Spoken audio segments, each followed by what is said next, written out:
Chandrababu DSC మీద సంతకం పెట్టారు. నోటిఫికేషన్ ఎప్పుడు రిలీజ్ చేస్తారంటారు? ప్రస్తుతానికి ఎలా అయిపోయిందంటండి గవర్నమెంట్ అన్ని వైపుల నుంచి అన్ని యాంగిల్ నుంచి కవర్ చేసుకొని రావాలి. ప్రస్తుతం ఉన్న వాళ్ళ మెయిన్ ఎయిమ్ అయితే అదే. అన్ని ఆల్రౌండర్ చేయాలనే మ్యాక్సిమం ట్రై చేస్తున్నారు. చంద్రబాబు విషయంలోని నమ్మి మోసపోయిన వాళ్ళు ఎవరు లేదనేది నా ఉద్దేశం. కొంతవరకు చేస్తారు. అయితే అందరికీ న్యాయం జరగకపోవచ్చు, చేయలేకపోవచ్చు. డెఫినెట్గా జరుగుద్ది. కాకపోతే కొంచెం మనం పేషెన్స్ అనేది మనకు చాలా అవసరం. ఎందుకంటే ఒకప్పుడంటే ఏది సబ్జెక్ట్ మనకు తెలియదు. ఇప్పుడు ప్రతిదీ కూడా మనకి ఓపెన్ సీక్రెట్ అయిపోయింది, ఫినాన్షియల్గా కానీ అన్ని రకాలుగా. సో ఇప్పుడున్న ప్రస్తుత ఫైనాన్షియల్ పొజిషన్ బట్టి ఎంప్లాయీస్కి జీతాలు కూడా చాలా కష్టమవుతుంది బడ్జెట్ పరంగా. సో ఇవన్నీ కూడా ఆలోచించుకుంటే అది కొంచెం డిలే అవ్వచ్చు అని అనుకుంటున్నాను. వైఎస్ జగన్మోహన్ రెడ్డి ప్రెస్ మీట్లో సంపద సృష్టిస్తానని చెప్పి చంద్రబాబు నాయుడు మాటలు చెప్తున్నారంట. కానీ చేతుల్లో ఏం ఉండట్లేదంట. ఇంతకీ జగన్మోహన్ రెడ్డి గారి మాటలో ఎంతవరకు నిజముందంటారు, ఎంతవరకు నమ్మచ్చు అంటారు? చంద్రబాబు నాయుడు గారు సంపదను సృష్టిస్తారంటంలో ఆయన కింగ్. అందులో మనం ఏమి చెప్పక్కర్లేదు. ఖచ్చితంగా సంపద సృష్టిస్తారు. ఆయనకున్న తెలివితేటలు కానీ ఆయనకున్న నాలెడ్జ్ కానీ చాలా ఎక్కువ. అంటే జగన్ గారికి లేదు అని అంటే ఆయన చదువుకున్నారు, ఆయన well knowledged, but is senior most. So డెఫినెట్గా ఖచ్చితంగా ఈయన చేయగలరు. బట్ ఆయన సంపద సృష్టించడం అనేది ఎలా ఉంటుందంటే ఇంకా మనం వాళ్ళకే వదిలేసేయాలి. ఎందుకంటే అది వాళ్ళకి మాత్రమే తెలుసు సంపద సృష్టించడం అనేది. అదైతే ఎంతవరకు అవుతుంది అనేది అయితే చెప్పలేము. చంద్రబాబు నాయుడు గారు మాత్రం డెఫినెట్గా సంపద సృష్టిస్తారు. అందులో ఆయన ఎక్స్పర్ట్. జగన్ బెయిల్ రద్దవుతుందంటారా? అలాగే కూటమి ప్రభుత్వం జగన్ పై చాలా సీరియస్గా వ్యవహరిస్తుందంటారా? కూటమి ప్రభుత్వం అయితే సీరియస్నెస్ అవ్వట్లేదని అనుకుంటాను. ఎందుకు అంటే ఈ పాటికే అయి ఉంటే కనుక వాళ్ళు యాక్షన్ తీసుకునేవారు. నెక్స్ట్ పబ్లిక్కి జగన్ మీద ఒక సింపతి ఫామ్ అయ్యేది. సో మేబీ ఆ సింపతి ఫామ్ అవ్వకుండా ఉండడం కూడా వాళ్ళు స్టెప్స్ తీసుకుంటున్నారు. కోపం ఉంది, కానీ అది ఎంతవరకు ఆ కోపాన్ని వాళ్ళు తీర్చుకోవాలని చూస్తే పబ్లిక్ వాళ్ళు జస్టిఫై చేయలేరు. సో కాబట్టి చంద్రబాబు నాయుడు కానీ కూటమి ప్రభుత్వం కానీ ఫస్ట్ వాళ్ళ వ్యూ అంతా కూడా, వాళ్ళ విజన్ అంతా కూడా development of Andhra. That's it. కూటమి ప్రభుత్వం కలయిక మీకు ఎలా అనిపిస్తుంది? కూటమి ప్రభుత్వ కలయిక అంటే బాగుందండి. ఫస్ట్ ఆఫ్ ఆల్ అందరూ ఎక్స్పెక్ట్ చేశారు, వెయిట్ చేశారు ఈగర్గా. జనసేన పార్టీ రావాలి అని చాలా ఈగర్గా వెయిట్ చేశారు. బట్ వీళ్ళిద్దరు కలిసి రావటం అనేది మేబీ పవన్ కళ్యాణ్ గారికి అదొక సపోర్ట్ అవ్వచ్చు, కానీ బట్ అదే ఎప్పటికైనా ఆయనకి ప్రాబ్లం అవ్వచ్చు. బట్ నెక్స్ట్ టైం ఖచ్చితంగా పవన్ కళ్యాణ్ గారు సింగిల్గా ఫైట్ చేయాలని, పోటీ చేయాలని నేనైతే ఎక్స్పెక్ట్ చేస్తున్నాను. ఆయనకి విష్ కూడా చేస్తున్నాను. అలాగే ఈ కూటమి ప్రభుత్వం వల్ల ఏంటంటే బీజేపీ అనేది ఎంత ఉందనేది తర్వాత పక్కన పెడితే టీడీపీ జనసేన మాత్రం కలిస్తే బాగుంటుంది ఖచ్చితంగా. ఎందుకంటే డెవలప్మెంటింగ్ అనేది పవన్ కళ్యాణ్ గారు కూడా డిప్యూటీ సీఎం అయిన దగ్గర నుంచి ఆయన కూడా ఛాలెంజింగ్గా తీసుకొని చాలా ఇష్యూస్ సాల్వ్ చేస్తూ ఉన్నారు.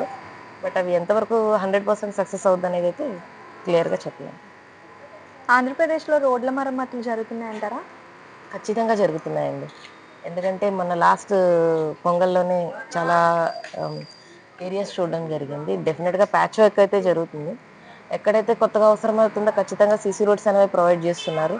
ఎన్ఆర్ఈజెస్లో సీసీ రోడ్స్ కూడా శాంక్షన్ అయి ఉన్నాయి కాబట్టి చాలా బాగుంటుంది. ప్యాచ్ వర్క్స్ అయితే చాలా బ్రహ్మాండంగా జరుగుతున్నాయి. ఇంకా ఎక్కడో 90% అయితే చాలా వరకు వాళ్ళు రిపేర్స్ చేస్తున్నారు. మరి ఆ 10% కూడా తొందరగా కంప్లీట్ చేస్తే ఇంకా బాగుంటుంది. ముఖ్యమంత్రి చంద్రబాబు నాయుడు గారి పరిపాలన ఎలా ఉంటుందో మనందరూ తెలుసు.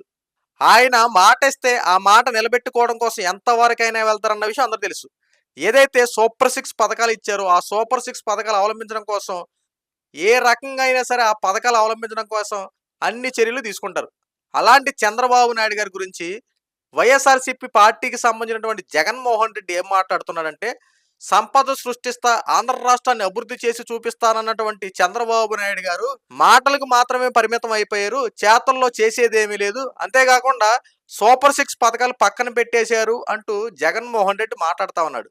అయ్యా జగన్మోహన్ రెడ్డి గారు, నక్కకే నాగలోకానికి అంత తేడా ఉంది మీ పరిపాలనకే అలాగే చంద్రబాబు నాయుడు గారి పరిపాలనకి.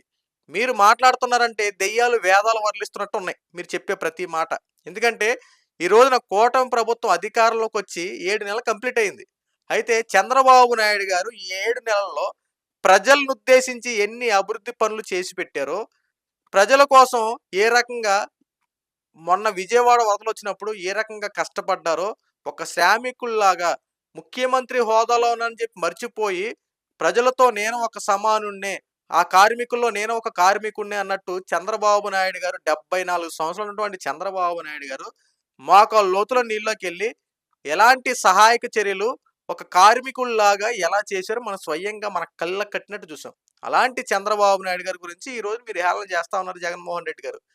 ఈ రోజున చంద్రబాబు నాయుడు గారు అన్న మాట ప్రకారం ఏదైతే ఎన్నికల్లో హామీ ఇచ్చిన ప్రకారంగా ప్రచారంలో తిరిగినప్పుడు ఎటువంటి వాగ్దానాలు అయితే చేశారో, ప్రజలకు ఏవైతే మాట ఇచ్చారో ఆ మాట నిలబెట్టుకోవడం కోసం అహర్నిశలో ప్రయత్నాలు చేస్తున్నారు. చేస్తూ ప్రజలకు కావాల్సిన ప్రతి అవసరం తీరుస్తా ఉన్నారు. అన్న మాట ప్రకారం 3,000 రూపాయల ఉన్న పెన్షన్ 4,000 రూపాయలు చేశారు. అన్నా క్యాంటీన్లు రీఓపెన్ చేశారు. ల్యాండ్ టైటిలింగ్ యాక్ట్ రద్దు చేశారు. అమరావతి పనులు వేగవంతం చేశారు. ఉచిత ఇసుక అవలంబించారు. మద్యపానం రేట్లు తగ్గించారు. నెక్స్ట్ పోలవరాన్ని మళ్ళీ పునఃప్రారంభించి పోలవరం ఆంధ్రుల జీవనాడి అని తెలుసుకొని దాని యొక్క పనులు వేగవంతం చేశారు. అలాగే ఉత్తరాంధ్రలో అనేక పరిశ్రమలు ఏర్పాటు చేయడం కోసం సుమారు 2 లక్షల కోట్లకు పైగా సంబంధించిన ప్రాజెక్టులకి శంకుస్థాపనలు చేశారు. చూడండి 7 నెలల్లో ఎన్ని జరిగినాయి. 7 నెలల్లోనే ఈరోజున ఆంధ్ర రాష్ట్రంలో పరిశ్రమలు పెట్టడం కోసం అనేక మంది పారిశ్రామికవేత్తలు ఆంధ్ర రాష్ట్రం వైపు చూస్తా ఉన్నారు. ఇవన్నీ జగన్మోహన్ రెడ్డికి ఏమీ కనపడవు. జగన్మోహన్ రెడ్డికి కానీ, ఆ వైఎస్ఆర్సీపీ పార్టీకి సంబంధించిన నాయకులకే కానీ, కార్యకర్తలే కానీ, ఆ వైఎస్ఆర్సీపీకి సంబంధించిన సోషల్ మీడియాలో కానీ ఎవ్వరికి ఏం కనపడవు. అభివృద్ధి పనులు ఏవి వాళ్ళ కళ్ళకి కనపడవు. ఎంతసేపు బురద జల్లామా, శవ రాజకీయాలు చేశామా, ఏదో ఒకలాగా కూటమి ప్రభుత్వం విమర్శించామా, ఇంతే. ఇంతకు మించి వాళ్ళ దగ్గర వేరే ఆప్షన్ ఉండదు. ఈ రోజున కూటమి ప్రభుత్వం అధికారంలోకి వచ్చి ఒక్కటొక్కటిగా అన్న మాట ప్రకారం అన్నీ చేసుకుంటూ వస్తుంటే సూపర్ 6 పథకాలు పక్కన పెట్టేశారా? అయ్యా జగన్మోహన్ రెడ్డి గారు మాట్లాడుతున్నాం అంటే కాస్త ఆలోచన ఉండాలి. చెప్పాను కదా, నక్కకే నాగలోకానికి ఉన్నంత తేడా ఉంది మీకు చంద్రబాబు గారి పరిపాలనకి, మీరు చేసిన 5 సంవత్సరాల పరిపాలనకి. ఈ రోజున చంద్రబాబు నాయుడు గారు సూపర్ 6లో 2 పథకాలు అవలంబించారండి. ఈ 7 నెలల్లో కనీసం మీరు ఒక్క పథకాన్ని ఆయన అవలంబించారా? మీరు 8దో నెలలో అమ్మఒడి పథకాన్ని రిలీజ్ చేశారు. నవరత్నాలు అని చెప్పి నవరత్నాలు ఎన్ని రత్నాలు ఇచ్చారు 7 నెలల్లో మీరు? ఒకే ఒక్క రత్నాన్ని రిలీజ్ చేశారు. ఇక్కడ సూపర్ 6 పథకాల్లో ఆల్రెడీ 2 పథకాలు అవలంబించారు. పెన్షన్ల పెంపు 3,000 రూపాయలు ఉన్న పెన్షన్ 4,000 రూపాయలు చేశారు కదా, సూపర్ 6లో పథకమే. ఎన్నిసార్లు చెప్పాలి మీకు?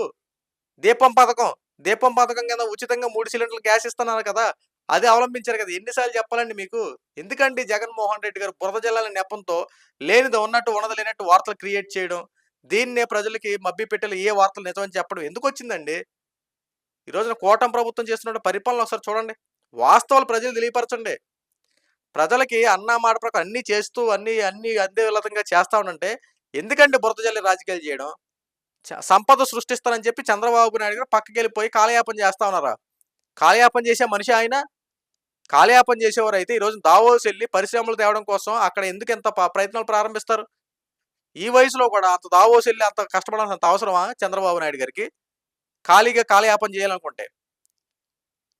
తిరుమల ఘటన జరిగితే ఇప్పటికి స్థానిక ఎమ్మెల్యే రాకముందే ఎక్కడో ముఖ్యమంత్రి ఉన్నటువంటి ఆయన మొట్టాముటిని వెళ్ళిపోయి అక్కడికి వెళ్తున్నారంటే ప్రజలంటే ఎందుకులే అని చెప్పి వదిలేసి ఆయన ఖాళీగా తిరిగి ఆయన మాట్లాడుతున్నామంటే కాస్త ఆలోచన ఉండాలండి.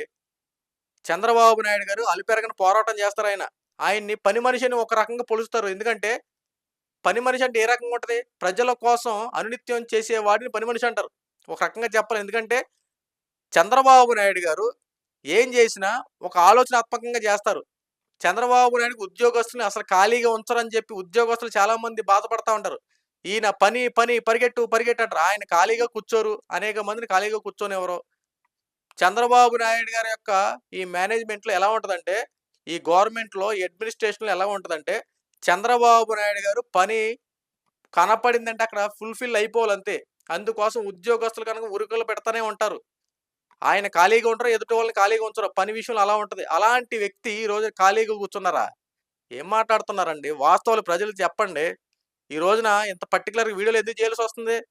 కూటమి ప్రభుత్వం మీద బురద జల్లి రాజకీయాలు చేస్తున్నారు కాబట్టి. ఇప్పటికైనా కూటమి ప్రభుత్వం చేస్తున్న పరిపాలనని వాస్తవాలు ప్రజలు తెలియపరచండి. అంతే తప్ప బురద జల్లే రాజకీయాలు మీరు ఎన్ని చేసినా ప్రజలు నమ్మరు. ఇలాంటి చేయబట్టే గతంలో మీకు 150 సీట్లు ఇచ్చిన మీకు ఈ రోజున 11 సీట్లు ఇచ్చారు. అయినా బుద్ధి లేకుండా ఇంకా బురద జల్లి రాజకీయాలు చేయడం వల్ల ఉపయోగం ఏంటి? కూటమి ప్రభుత్వం చేస్తున్న ప్రతి పనికి సహకరించండి, లేదా ప్రశాంతంగా కూర్చోండి. అంతే తప్ప బురద జల్లి రాజకీయాలు చేస్తే ఖచ్చితంగా మీ మీద సివియర్ యాక్షన్ తీసుకుంటారు రాబోయే రోజుల్లో. కూటమి ప్రభుత్వం చాలా పకడ్బందీగా వ్యవహరిస్తుంది. ఎవరైనా సరే తప్పుడు వార్తలు సృష్టిస్తే ఎంతటి వారిని సరే ఉపేక్షించలేదు. సో ఈ వీడియో మీకు నచ్చితే లైక్ చేయండి, షేర్ చేయండి. ఇలాంటి మరిన్ని అప్డేట్స్ కోసం మన ఛానల్ సబ్స్క్రైబ్ చేసుకోండి. Thank you.